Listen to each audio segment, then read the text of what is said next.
There we go. Here. All right. What's going on, brother? Phone call off.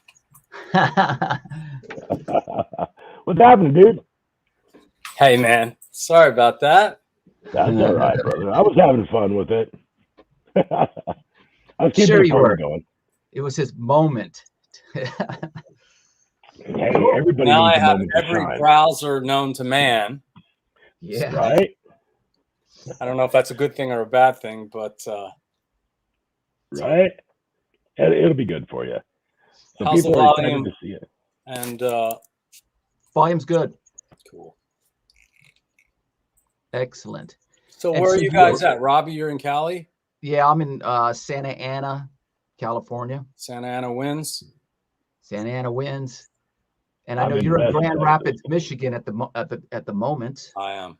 In between dates, you're not playing tonight. Tonight's your night off? Yeah. Nice.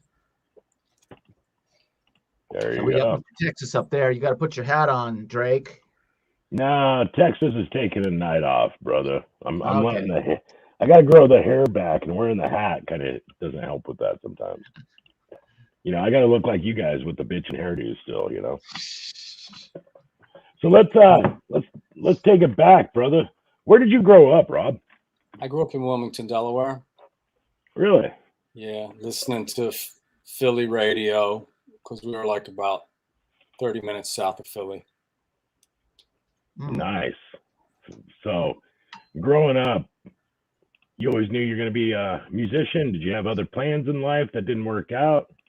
No, I didn't have any other plans. I mean, at that age, I wasn't like naturally gifted, you know, like whereas you might know someone, you're like, that dude's just incredible. He's going to succeed. I wasn't like that. So I loved it so much. I just kept seeking it out, you know, and figured out a way after years and years to get in the industry. And I came up in that band Spread Eagle, and we were pretty hell bent on succeeding. You know, any lack of talent we had, we certainly made up for in effort tenfold. So Absolutely, big band. So let me ask you something, brother. I don't know why my screen just switched to that. You started playing at 15, is that correct? that's true. All right. Did you go straight to bass? Did you have? I was playing guitar. I wasn't even hardly playing out. We were just playing in friends' garages and basements and things like that. And I decided I wanted to get serious and go to Berklee College of Music. I was taking guitar lessons at the time from a guy named Ron Dinest in Wilmington, Delaware. And I told him I wanted to go to music school.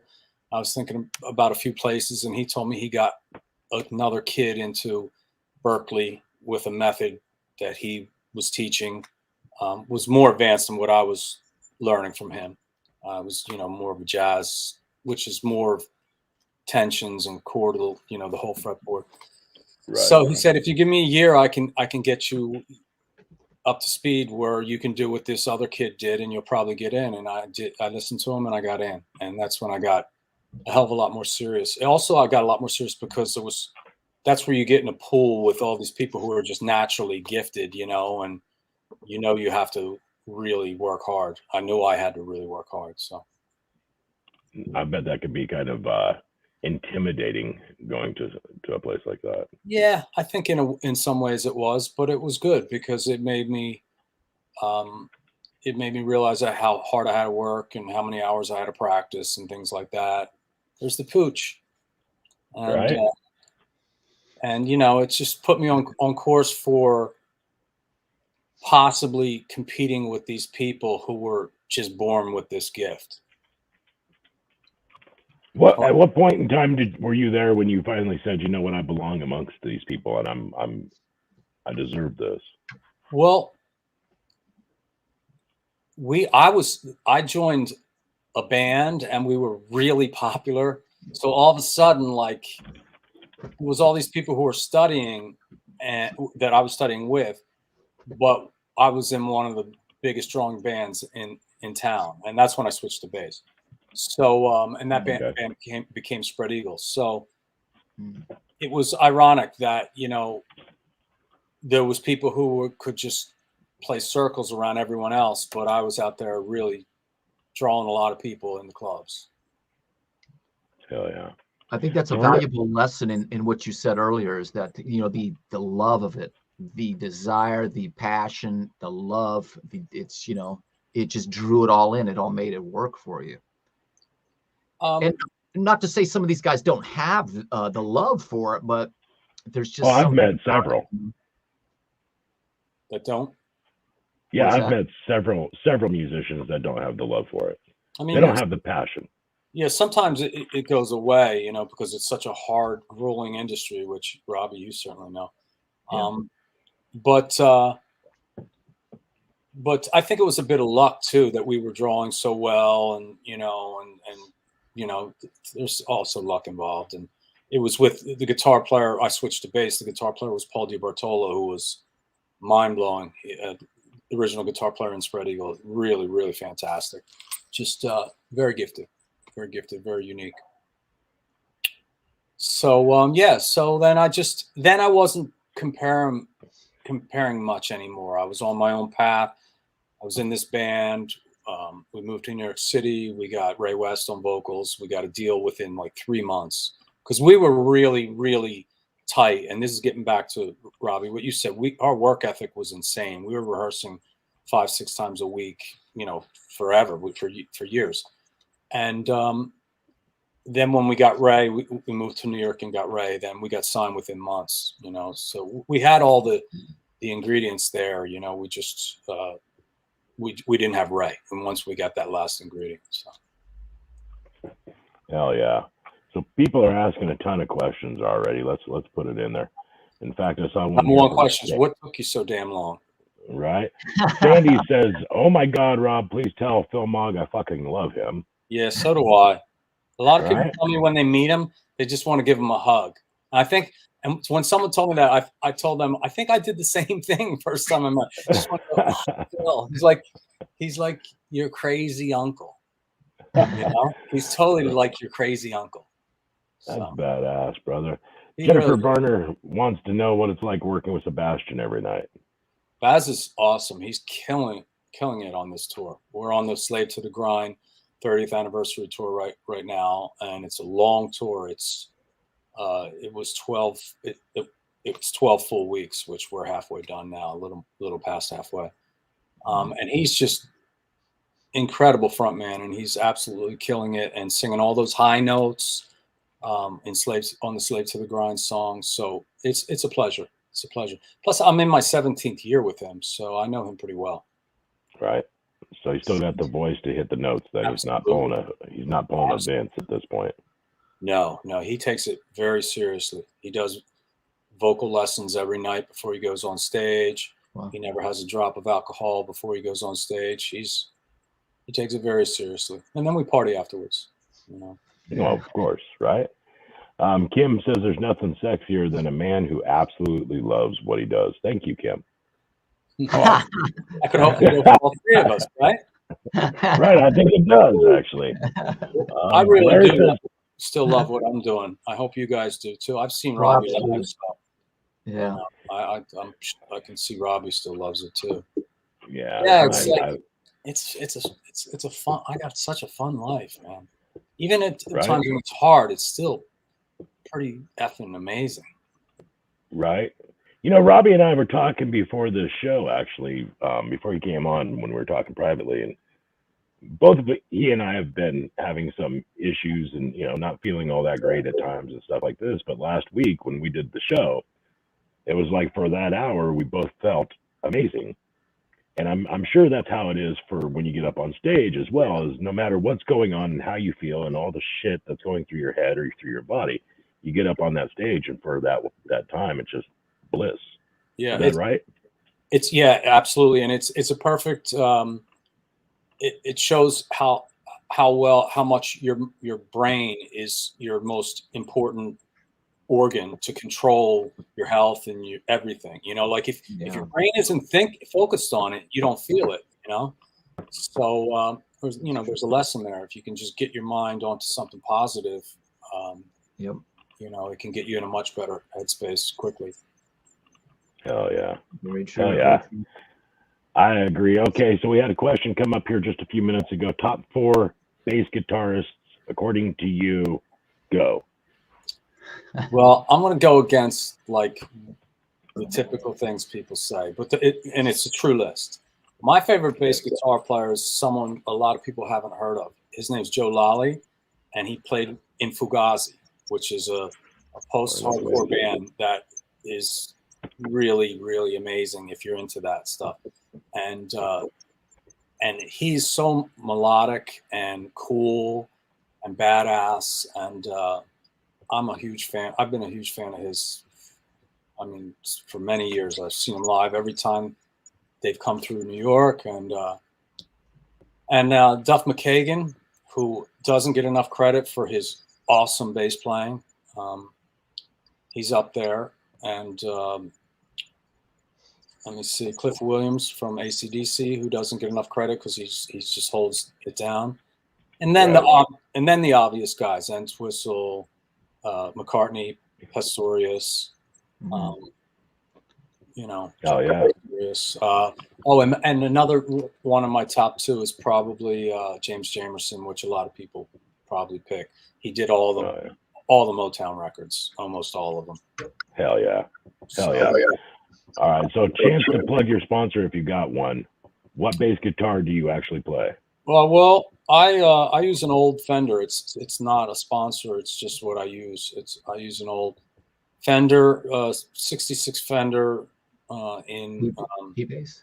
Yeah, in P-Bass with Sebastian and Spread Eagle, and I use a 1979 Thunderbird, Gibson Thunderbird with UFO. Badass. How did you get the gig with UFO? I use Pick World Guitar Picks at the moment. There you go. There's the sponsor plug. So Sandy wants to know, how did the gig with UFO come about? Well, I was playing with Sebastian back in about 2007, and we did a lot of shows. We had just started doing a lot of shows with GNR. We were lucky enough to do like 100 shows with GNR. Wow. That started about in 06 wow. on the Chinese Democracy tours. So I got to know those guys, and I got to know Bumblefoot a little bit. And Bumblefoot, Ron Thal is friends with Vinnie Moore and of UFO. And Vinnie was asking Ron, who's a bass player who's just solid and a good guy who you know, is just in the pocket and heavy and solid, because Pete Way couldn't get into USA for, I think this was the 2nd time in a row.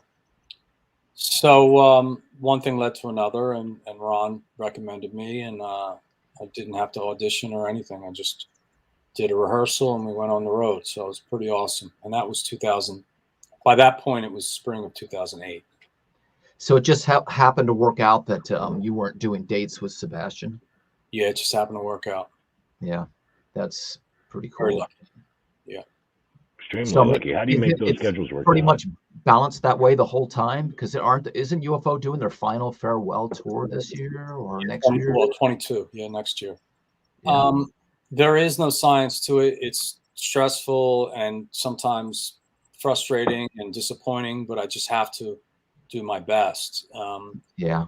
I often do the UFO touring because they have German management and they book like a year in advance. Like I probably have my flights for next summer already booked with those guys. Oh, wow. You know? They're really German efficient, you know, the management and crew. So, so I'm usually locked in, you know, like I'm already locked in for next year with them, you know, but it's, you know, they're not nonstop touring. There's big holes. So I can often do both. And I try to do both as much as possible. And Sebastian's cool with it, obviously. Yeah, no, it seems, you know, I mean, I show up and I try to kick ass as hard as possible to make everyone happy. So sure, they're, you know, understanding of life. You know, we all got to work. We all got to, you know, put food on the table, and, you know, musicians have to take multiple gigs. It's just the way it is. Yeah. Yeah, it makes sense. Totally. That's pretty Absolutely. cool. So who's playing with Sebastian now? Rob's doing. We had Rob on the show about 6-7 months ago, and he's not doing the Sebastian thing anymore, is he? Who was that? Drums? Bobby? I mean, Oh, Bobby. yeah. Yeah, Bobby went to George Strait. Yeah. So he's doing big shows now. Yeah. So we have Jeremy Colson from Steve Vai's band. He also played with Billy Idol for a while. So we have him, and he's absolutely kicking ass. He's really great and a nice guy. Cool. So yeah, I played with Bobby for like 16 years in this gig. So yeah, we had he's a monster. There was just a couple times where he couldn't do it, but he was there 95 or more % of the time. Yeah. Yeah, he's Bobby's amazing. All these guys are monsters. Yeah. They really are in different ways, but it's always right. Playing with these drummers are so great. So that's fun. Lisa Williams wants to know, is Brent Wood still playing? Yes, he is. Yes, he is. Good. Saw UFO a few years back. The band was extremely tight, great musicians. Amy says you kick ass, dude. Thank you, Amy. Cool. A lot of them are talking about going back to Sebastian. What kind of stage presence does he have in comparison to some of the other people you've worked with?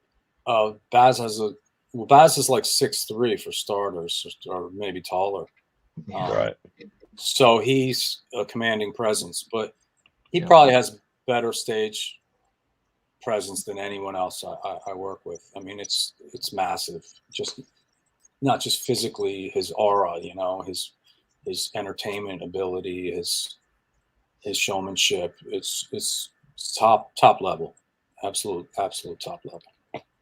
Nice. Amy Turk wants to say, can we get personal? What is your zodiac sign? Oh, I'm a Scorpio. Scorpio. A couple weeks ago. Yeah. Oh, well, happy late birthday. Thank you. Yeah, we want to talk a little bit more. Let's go back a little ways before you got the big gigs and the national acts and stuff like that. When Spread Eagle was really coming up and you knew it was gaining the popularity and stuff like that, when did that change? I mean, when did we start talking record companies? When did we start talking labels? What was the scene like in the band? Was there any egos? I mean, let's walk us through that process, because not many people get to see that process. We definitely all had egos. That comes, hand in hand with it when you're that age. Well, like I said, we were playing around in Boston, because Berklee College of Music is in Boston. That's where I was, and we were playing around for years trying to get a deal, and then we moved to New York and got Ray and got signed within a few months. So. But the New York scene was really vital back then. There was Law and Order, Circus of Power, Cycle Sluts from Hell, and all kinds of cool bands playing the Limelight and the Cat Club. There was somewhere to go every night of the week, Scrap Bar and Danceteria. It was amazing. It was a really good time to be a New Yorker back then. So I forget what the rest of the question was, but the scene was really intense, and it was competitive but friendly, very friendly. What record label started dancing with you at first? Who came to the table first, and what was the feeling when that happened? Well, the story is kind of a long one, but I'll do a real condensed version. We booked our first gigs, and we were rehearsing at a place called Loho Studios, and it was basically a room about 15 by 15, and we had these shows out of the city. We didn't want to play in the city for our first show, so we booked them like an hour north in like Westchester County or something. And so we had two managers, and they knew some people in the industry, so they invited us down. They invited them down to see us and give their opinion, so we could maybe get a jump start on how we can succeed. And everyone, like almost everyone who came down, were interested in signing the band, which was not what we expected, because we hadn't done our first gig yet. I mean, we had been gigging for years trying to get a deal. Believe me, we worked so hard, rehearsing 5-6 times a week. We just didn't have the right front man yet, and we got Ray, and so by the second day, MCA came down, and these people were like, "Oh, this is great. I want my boss to see you." And by the second day, MCA came down, and they said, "We want to sign you tomorrow." So I mean, that sounds like a fantasy, you know, but we had really put Right. a lot of work at that point. Yeah, bands were getting signed a lot because of, you know, the Guns N' Roses and the LA Guns and all those bands that were coming out. But we were good. We were, you know, we were ready for it. So this is late 80s. Is this when this was? This was 1989. Okay. Yes. Okay. So we had some other big labels that wanted to sign us, like Sony and stuff, but we didn't know. We were still green, not musically, but we didn't know the industry, and our managers honestly didn't know it that well either. So we thought if we take too long, we might lose the one deal that was definite. All these other labels were saying, we want to sign you, we want our boss to see you, we want to set up a showcase, etc. You know, like a proper showcase, you know, an industry, a label-wide showcase, rent out SIR studios and things like that. MCA was like, we want to sign you tomorrow, so we went with it. And you know, unfortunately, they weren't a great rock label in 1989. Right. 1976 they were, you know, but not in 1989. So we paid the price for that, and you know, but that's life. Right. So lots of money coming your way, big, you know, dangling carrot, come with us, or was it just get in here, work your ass off, and let's see what can happen? Back then, they gave us, I remember it was $225,000 album recording budget. All I saw of that, and you know, it goes quick. You know, like now you can make records for you know, very a tenth of that. Well, Yeah. pretty much 1/10 of that, you can make a great record. You know, Yep. I can make a great record for 1/10 of that. But back then, it was standard, it was normal, so that studios cost a lot more, and money went very quickly. And so all I got out of the deal was my bass, which I still use, the one I talked about earlier, the 66 Precision, and maybe a couple grand in rent paid, you know, which back then was a bunch of money. So I was, you know, we were all living together in one apartment, so village. So. And so I never saw any money, you know, from that, but that's okay. So you guys put out a record. You put out a record at that point, and then we put out the record on MCA Universal, and we went out on tour. We thought we'd be out on tour for, you know, for a year and a half or more touring it, and fortunately we were only out for like 7-8 months, and they pulled the plug on us, which really surprised us, and told us to start getting ready for a second record, which we were not expecting at all, and was really deflating, you know, because we thought they were going to break the first record, and you know, they didn't have the intention or the ability or whatever it was. So then we went back home to New York and started writing the next record. And did that come out? The second one come out? It came out in like 93. First one came out in 90, and the second one came out in like 93, but also on MCA. And then, of course, at that point, everything changed. Yeah, it was after grunge, so. Yeah. So was there any touring on that second record? Yeah, we were touring. You know, we were always doing regional stuff, down the East Coast to the Midwest. Even in lean times, we were going out and doing shows, Weekend Warrior stuff. You know, we did really well in Tampa, so we were going down there doing like livestock festivals, things like that, which was the big festival in Tampa back then. So yeah, you know, but the band broke up. Grunge came in. The band broke up. You know, we didn't get back together till 2006. Wow. So what did you do in the meantime between that gap when the band broke up? I stayed in Manhattan, and I kept putting together bands, playing constantly, evolving a little bit, you know, style wise, absorbing more styles and blending them. And I was always, you know, I always had my band that I was, had a deal, you know, had an indie deal, or was trying to get a deal, was showcasing or whatever. And then a friend named Ray Freeman Jr. Convinced me to play for George Lynch in 2004, and I reluctantly did it because I didn't want to. didn't want to be associated with anything that loosely was lumped under hair metal. Yeah. And I had so much fun, and I did it kicking and screaming, and I apologized to him profusely when it was done, to my friend Ray, because it was amazing. George was awesome. He was nice as can be. It was as fun as can be, and I mean, it was basically just the same template as Spread Eagle: one guitar player, rock band with a singer out front, and it was something that was so comfortable for me to do, that I had almost forgotten, like in that kind of heavy rock, post Van Halen template, kind of world. It was something that was so in my DNA that I enjoyed it so much. I forgot how much I enjoyed playing that genre, So I apologized to him, and I played with Lynch a little longer. Andrew Freeman from Last in Line was actually the singer. That was Ray Freeman's brother.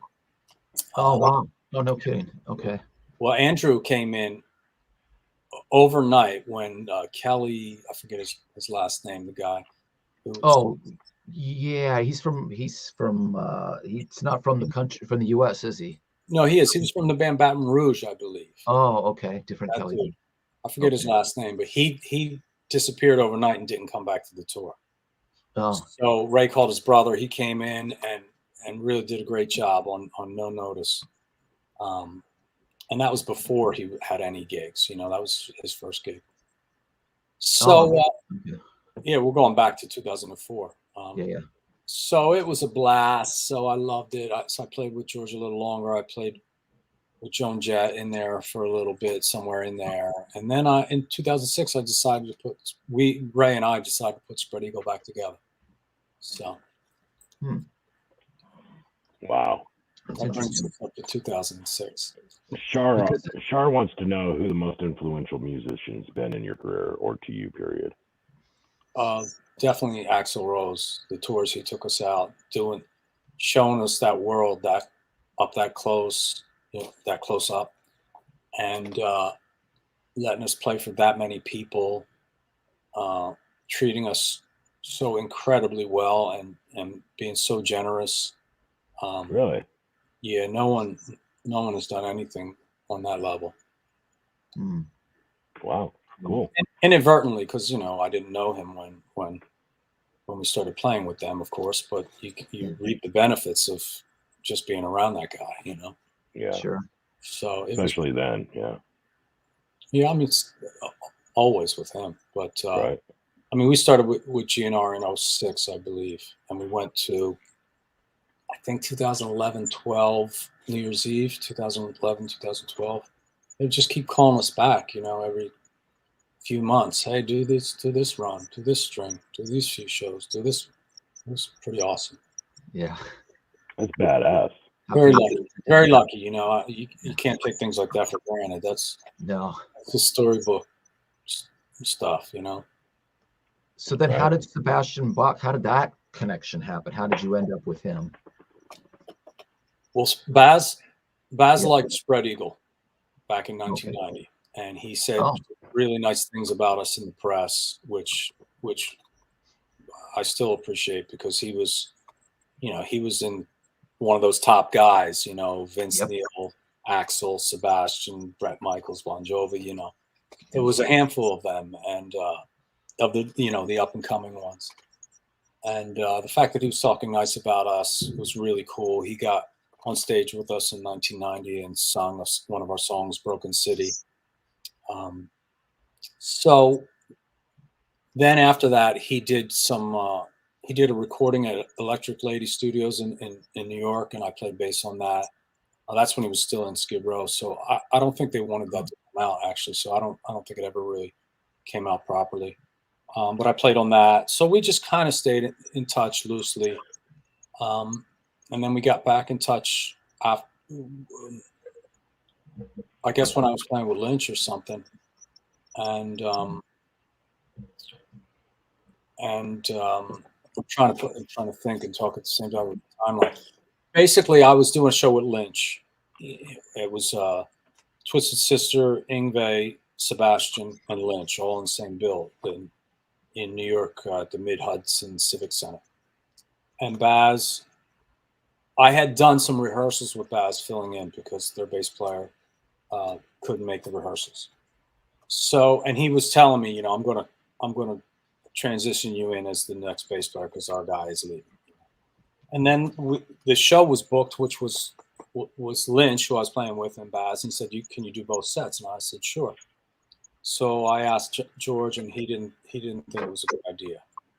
So that's when I switched over to Sebastian's band. That makes sense. But the way I knew him, to answer your question, was the connection from Spread Eagle. I see. Yeah. Interesting. Nice. Lee North says attended the first UFO gig attended at Golden West Ballroom in Norwalk, California, 1976. Cried happy tears when I saw you in 2019 at HOB San Diego. Sorry, my tongue tied right now. It's okay. House of Blues in San Diego. Oh, yes, sir. So she saw us play in 2019 and she cried tears of joy. Yeah, Yep. The band UFO is still incredible. I mean, for people who haven't seen it, I understand these classic bands, these real, truly classic bands. You know, some of the guys are getting up there in age and they can't really do it anymore. But you still want to see it. You still want to relive that memory. You're singing the words. So it's part of it is inside your mind of, you know, your memory of remembering it, you know, and so you enjoy it, you know, for many reasons, you know, but sometimes those bands aren't just physically can't do it anymore on the level, you know. Right. UFO are incredible still. Phil Mogg's voice has gotten better over the years. It's much, much, much wider and bigger and fatter than it was when they were at their peak in the late 70s. And Vinnie Moore on guitar is just mind-blowing. Andy Parker still totally got it. We got Neil Carter back on guitar and keys, he was in the band in the early 80s, and it's so good. It's so good. I make no excuses for that band, you know, like in that regard of where I was just saying, like, you know, time passes. They're still on top of their game, and it's still so powerful. So I strongly recommend anyone to go see them, and you'll see what real, you know, old school classic rock should sound like. It's great. Yeah, I'm gonna have to come out and see it. I mean, I was a huge UFO fan growing up, huge, and never have had the chance to see him. Yeah, and I know, I mean, you know Barry Sparks, because Barry played with them and played with Michael, and I got to see him with Michael, but with the UFO thing, it just never timed out. And I'm like, I've got to see it, and this is the last chance to see it, right? Coming up. Yeah, and they're talking like that. This is the truth that they're going to end it in October 22. And so, where are you guys touring? Do you know somewhat? Yeah, that's what I'm saying with Germans. It's all booked. It's all online. Okay. It's next June. Oh, it's all online. Okay. It's next June in Europe and next October in Europe. So far, that's all the dates they have. Just Europe. No United States. No U.S. Yeah, hopefully they'll plug some more legs. Hopefully South America and U.S. and, you know, maybe even Australia or something, or Japan. But it's fantastic. Yeah. And Vinny's soloing is just so stunning. So what is some of the set list? Do you know what it's going to be yet? No, but I know the songs that we have to play. Love to Love, Lights Out. Yep. Only You Can Rock Me. Yep. Rock Bottom. Yeah. Natural Thing? We haven't been doing Natural Thing, no. Okay. You know, I mean, Doctor, you know. Yeah. I mean, you know, the ones that you figure we're doing most of them. Let It Roll? Yeah, we do Let It Roll a lot. Not 100% of the time, but we do it probably 75% of the time. What about Pack It Up and Go? That might be a little bit off to the side, but that's a cool one. Yeah, I've never played that one with them. I used to play that in high school. That's cool. I played at least 2 songs off of every album, and it was just like UFO. Yeah, his Schenker's soloing style was really interesting and ahead of its time. The whole arpeggiated concept of soloing, you know, really beautiful. Super melodic, total feel. It's super influential at that time. He was like, extremely influential over just everybody, right? Yeah, I saw them first in high school, but he had just left, so I saw So them with Chapman was in the band. Is it was his name Phil Chapman? Is that who it was? Paul Chapman. Paul Chapman. Paul Chapman. Yeah, he was the lead guitar player, and Paul Raymond was still in the band. And Yeah. then Paul left just after I saw them to join Michael Schenker Group. Oh. But yeah, it's great. It's still really great. I just saw Kiss for the first time on the Kiss cruise. I'm way late to the party there. They were my first concert, so I've seen them a bunch of times. Most people, that is their first concert. Yeah. Yeah. So I saw them 3 times on the boat. We did the Kiss cruise, so it's fun. Hey, I saw you guys 3 times on the boat when we did the boat. I probably saw you twice at least, maybe 3 times. Yeah, that was cool. Yeah, it was great. And you guys did the last show of the cruise. You guys were playing that last. I mean, I was dead tired, but I sat up there. It was me, and I think Brad Gillis was back there, and Jack, and we're like, I'm staying here. I go, I'm watching this show. That was Monsters of Rock, right? Oh no, that was the Legends. Rock Legends? Okay. Legends Rock Cruise. Yeah. You're right. Yeah, I did it the year after that too. We didn't get that one the year after, but yeah, that was a lot of fun. I remember going out afterwards, and it was done, and there was no more bands. And then I went outside, and the wind was so intense, and that boat was rocking and stuff. I was like, holy shit. The next year it was worse, and this year on the Kiss cruise it was probably about 80% of that. So, wow, right? Yeah, it's like a Whitesnake video, with your full-on fan in front of you and your hair like 3 feet behind you. Yeah. All right, so we've got some weird questions coming in that I have to do. Some weird ones. Number 1, what's in your refrigerator? Well, nothing. There's not a thing. I'm in a. Let's see where I'm at. I'm in I'm not going to say, but I'm in a hotel. It has like a little kitchenette, but there's not a damn thing in the fridge. Not even a water. I have some water, but it's room temperature. All right. What's on your playlist? It was boring. What's on your playlist that you jam out to? Lately, If You Want Blood, you got it. AC/DC live album. I've been rocking that a lot. So, and I have a Rob's Picks Spotify playlist. If I hear something I like, I throw it on there. Nice. Cool. All right. So we have one more here. Did you get to hang out with Pete Way? I met him just before he passed away. We did Sweden Rock Festival. UFO did Sweden Rock Festival, and he played with his solo band, which he was the vocalist. And the guys and Pete hadn't seen each other in a handful of years, so it was really nice. And I met him briefly and said hi. But it was really good because they, Phil Mogg and Pete Way and Andy Parker had started the band in 1969.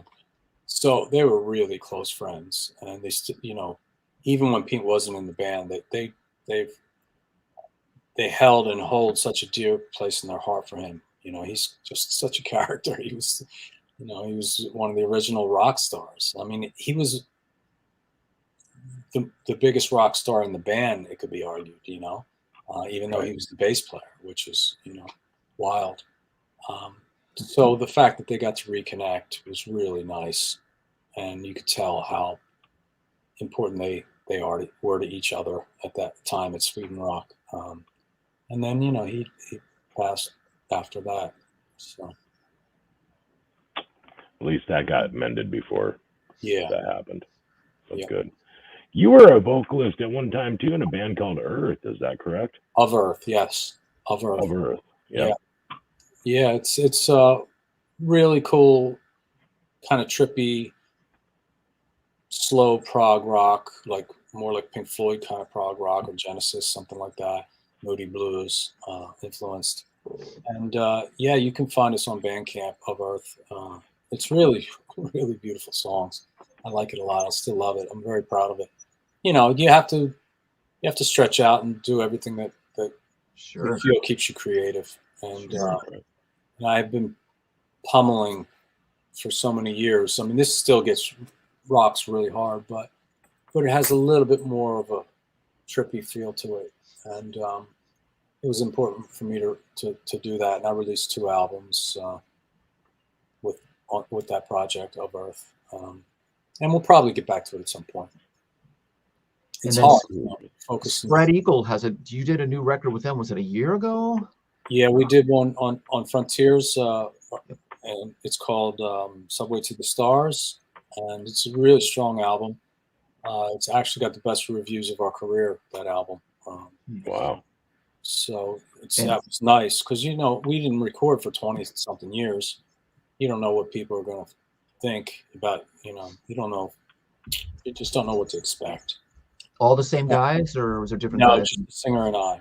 We have a new guitar player named Ziv Shalev, who's fantastic, and Rick Deluca on drums. So, and he's amazing. Rick Deluca? My cousin, yeah. Wait a minute, would you say after that, is he related to you? Yeah, my cousin. Your cousin, okay. Nice. Cool. Yeah, Nice, cool. man. And he's a talented guy too. They're all really talented. So Oh, that's cool. Yeah. So we're going to be keep it touring in the new year. We're gonna do set up some touring for next year, and we have a new album written. So we'll be releasing a new album. I'm not sure when, but we're going to start recording it in December. Cool. And it's really strong. Our fans will love it. So. Cool. Hell yeah, brother. So everybody You keep can an go eye back out. in time for 5 minutes. You get 5 minutes to go back to visit 15-year-old Rob picking up the guitar. What do you tell him? Have faith. Just keep moving somewhat forward and keep sniffing out that, you know, that end goal of what you want, and don't give up, and don't let anyone, you know, intimidate you. Amen. There you go. Absolutely, man. It's been fun having you on here, brother. My pleasure. My pleasure. I now I have Google Chrome and the newest Firefox. Right. 5 other DuckDuckGo and yeah. all of them. I learned about this one called Opera, which I'd never heard of. Yes. Maybe I'll have to get that for the next one. Absolutely. Plus, you got the highlight of your career now. You've been on the Hangout Live, brother. Yeah. Nothing tops that. Come on. Nothing tops the Hangout Live. Right. I appreciate you so much. Thank you. Thank you. All right, my brother. Be safe, be well, and God bless. Hope all goes well for you. Thank you for having me. See you guys. I'll see you out there somewhere. Okay. Somewhere. Bye-bye. Peace. All right. We made it happen, dude. Yeah, it was good. Oh, I have to say hi to Leia. She said hi to me, my niece. She's only this tall, so she wasn't able to type, but her dad said she said hi, so hi, Leia. She did, and he said that you turned him on to UFO way back in the day. You, Dad, and Charlie. Oh yeah, I didn't see that coming. Turned him on to UFO, so that's awesome, brother. Awesome, good show, man. It was a great interview. Thanks, Chad. I appreciate that. Absolutely, I agree. Great stories. Kimberly Locke says, "Woohoo! The Hangout Live is awesome." Thanks, guys. Awesome show once again. Seen Sebastian at least 6 times. Love your performances. You know, I've never seen Sebastian live. Out of all the concerts I've promoted and went to and been behind, I've never got a chance to see Sebastian. So it's definitely on the old the bucket list to get to see him. So absolutely. All right, brother. Next time, same bad channel, same bad place. You know it. All right, great show, boys. Kimberly, we love you. Thank you so much. All right, we'll be out here. It's Drake. It's Robbie. It's Hangout Live. We'll see you next week.